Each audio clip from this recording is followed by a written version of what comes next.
This channel does not promote any violent, harmful, or illegal activities. All content provided by this channel is meant for an educational purpose only. Top quality और consistent performance के लिए सिर्फ silver pump नाम याद रखना। নন্দীগ্রামে গরু পাচার আটকাতে গিয়ে আক্রান্ত পুলিশ। বড় খবর, নন্দীগ্রামে গরু পাচার আটকাতে গিয়ে আক্রান্ত পুলিশ, প্রাণ গেল পুলিশের গাড়ির চালকের। গুরুতর জখম দুজন পুলিশ কর্মী। ডিটেইল নেব, কনিষ্ক আমাদের সঙ্গে রয়েছেন আমাদের সহকর্মী। কনিষ্ক, কি ঘটেছে?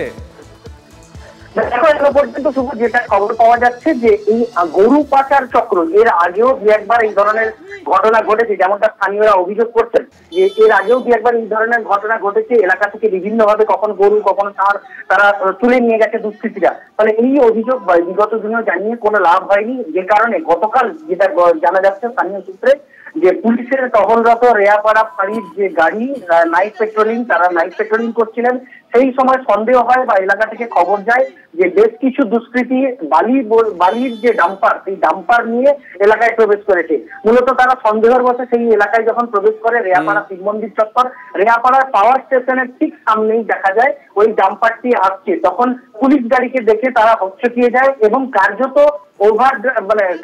এই গাড়িটা রাস্তায় ঘিরে দেওয়ার পরে ড্রাইভারের উপর দিয়ে ধাক্কা মেরে গাড়িটাকে নিয়ে দুষ্কৃতীরা ষাঁড় নিয়ে চম্পট দেয় এলাকা থেকে। এবং এই ঘটনায় ওই ড্রাইভারকে বাঁচাতে গিয়ে দুজন পুলিশ কর্মী আহত হয়েছে। তার পাশাপাশি ঘটনাস্থলেই ওই ড্রাইভারের গাড়ি চাপা দেওয়ার ফলে মৃত্যু হয়েছে। এলাকায় এই নিয়ে চরম ক্ষোভ। কার্যত পুলিশের এই রেয়াপাড়া ফাঁড়ির যে ড্রাইভার, তার দেহ পোস্টমর্টমের জন্য যখন রেয়াপাড়া হাসপাতাল থেকে গাড়ি আসে, সেই দেহ রেয়াপাড়া গ্রামীণ যে স্বাস্থ্য কেন্দ্র আছে সেখান থেকে নিয়ে যেতে বাধা দেয়। এবং এলাকার মানুষদের যে ক্ষোভ, বিগত দিনে ভিডিও নন্দীগ্রাম থানা রেয়াপাড়া ফাঁড়ি সঙ্গে থাকো, আমরা সিসিটিভি ফুটেজটা একবার দেখাই। দর্শকরা এই মুহূর্তে দেখছেন সিসিটিভি ফুটেজ, দেখুন ছবিটা একবার দেখুন, ভয়ঙ্কর ছবি। যাবো কনিষ্কর কাছে। কনিষ্ক, যে কথা বলছিলে, বিগত দিনে যেমনটা স্থানীয় মানুষজন বলছেন বা পরিবারের লোকজন বলছেন যে এর আগেও একাধিকবার এই ধরনের ঘটনা ঘটেছে। এই বিষয়টা যখন পুলিশ প্রশাসনকে জানানো হয় বা স্থানীয় বিডিওকে জানানো হয়, তারা কোন রকম পদক্ষেপ নেয়নি। বেশ কিছু এলাকায় সিসিটিভি ক্যামেরা লাগানো হয়েছে। ফলে সেই সিসিটিভি ক্যামেরা থেকেই আজকে ধরা পড়েছে এই যে ভয়ঙ্কর ঘটনা। বিগত দিনেও এরকম অভিযোগ হচ্ছিল পড়শি এলাকা কেজিবি থেকে, সেখানেও পুলিশের গাড়ি কার্যত ধাওয়া করে আন্তর্জাতিক দক্ষিণ চব্বিশ পরগনার একটি চক্রকে ধরেছিল। সেখানে ষাঁড় সমেত বেশ কয়েকজন উদ্ধার করা হয়েছিল, দুষ্কৃতীকে আরো তাদের কাছে আগ্নেয় অস্ত্র ছিল। ফলে এই ধরনের সিচুয়েশন গতকাল হয়েছিল কিনা সেটা যদিও এখনো পর্যন্ত পুলিশের পক্ষ থেকে পরীক্ষা করে সমগ্র বিষয়টা বলা না হলে নজর থাকবে কনিষ্ক, পুলিশের তরফ থেকে অফিশিয়ালি কি জানানো হয়, নজর থাকবে। শোনা বলতে ওই ষাঁড় চুরি করতে এসেছিল নাকি একটা লরি, ওই লরি ওদেরকে মোটামুটি ঘেরতে গিয়ে ওই লরি গাড়িতে মারে ধাক্কা মেরে ওই ছেলেটাকে। দুজন পুলিশ অফিসারও ইনজোর্ড হয়েছে, তারা সুপার স্পেশালিটি হসপিটালে গেছে, তারাও ইনজোর্ড হয়েছে।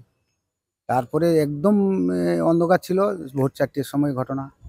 এখন সেই সময় তো লোকালিটিও তো খুব কম ছিল রাস্তায়, কাউকে পায়নি। আর ওরা ঘটনা ঘটিয়ে দিয়ে লরিতে বেরিয়ে গেছে। ওদের ওই গাড়িকে লক্ষ্য করে লোকেশানে মোটামুটি এখান থেকে অফিসাররা বেরিয়ে গেছে। দাবি বলতে এখন বর্তমান বলেছি তার পরিবারে তার মা আর একজন ভাই থাকে, তাদের একটা সুব্যবস্থা এবং ওই ছেলেটাকে ওখান থেকে নিয়ে যাওয়া নিয়ে আসা, তার শনাক্ত করার সমস্ত দায়িত্ব এটা আবেদন করছি। এর আগেও বহুবার হয়েছে, সেটা নিয়ে আমরা ফাঁড়ি থেকে শুরু করে থানা থেকে বিডিও সাহেব প্রত্যেকের কাছে আমরা অভিযোগ করেছি, তার কোনো সুরাহা হয়নি।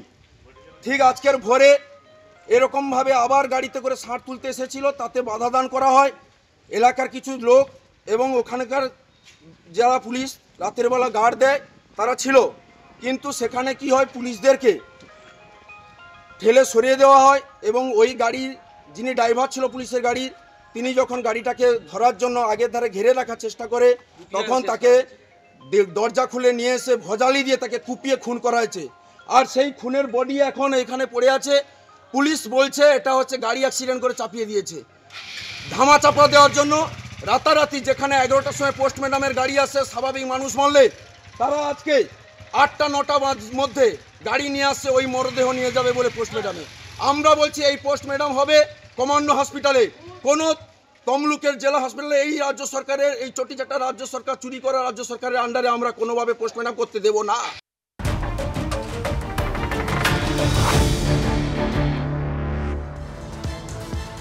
আজকে আরো একটা বড় খবরের দিকে আমাদের নজর থাকবে। আজ সুপ্রিম কোর্টে ফের ওয়াকফ সংক্রান্ত মামলার পরবর্তী শুনানি। আজ সুপ্রিম কোর্টে ওয়াকফ সংক্রান্ত মামলার পরবর্তী শুনানি। গতকালের শুনানিতে সংশোধিত ওয়াকফ আইন নিয়ে বাংলায় অশান্তির ঘটনায় উদ্বেগ প্রকাশ করেন সুপ্রিম কোর্টের প্রধান বিচারপতি সঞ্জীব খান্না। জ্যোতির্ময় আমাদের সঙ্গে টেলিফোনে রয়েছেন, আমাদের সহকর্মী। জ্যোতির্ময়, গতকালের শুনানিতে কোন কোন বিষয় উঠে এসেছিল, আদালতের পর্যবেক্ষণ কি ছিল? দেখো, আজকে যেদিকে আমাদের নজর থাকবে যে ওয়াকফ বিলে যে পার্টগুলি নিয়ে বিতর্ক রয়েছে, অর্থাৎ কোথাও কালেক্টরকে যথেষ্ট ক্ষমতা দেওয়া হয়েছে, যদি কোনো বিতর্কিত জমি থাকে সেই জমি সরকারি জমি হিসেবে বিবেচিত হবে যতক্ষণ পর্যন্ত সেই বিতর্কিত জমি ওয়াকফের না সরকারের, সেই বিষয়টি নিশ্চিত হচ্ছে এই বিষয়টি রয়েছে। বা ওয়াকফ বাই ইউজার বা ওয়াকফ বাই ডিড যে বিতর্কগুলো একাধিক রয়েছে, প্রত্যেকটা ক্ষেত্রে আজকে সুপ্রিম কোর্ট স্থগিতাদেশ জারি করতে পারে।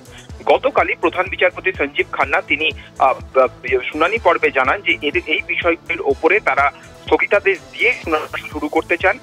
সেই সময় সলিসিটর তুষার মেহতা বলেন যে ক্ষেত্রে আরো কিছু বক্তব্য রয়েছে সরকারের তরফে, সেই বক্তব্য শোনার পরে যেন স্থগিতাদেশ দেওয়া হয়। তো স্থগিতাদেশ আছে কিনা বিতর্কিত বিষয়গুলির উপরে আমাদের নজর থাকবে সেদিকে। এবং অবশ্যই গতকাল পশ্চিমবঙ্গের ভায়োলেন্সের বিষয়টি পরোক্ষে উঠে আসে, সেই প্রসঙ্গ আবার কোনোভাবে শুনানি পর্বে উঠে আসে কিনা আমাদের নজর সেদিকেও থাকবে। নজর থাকবে জ্যোতির্ময়।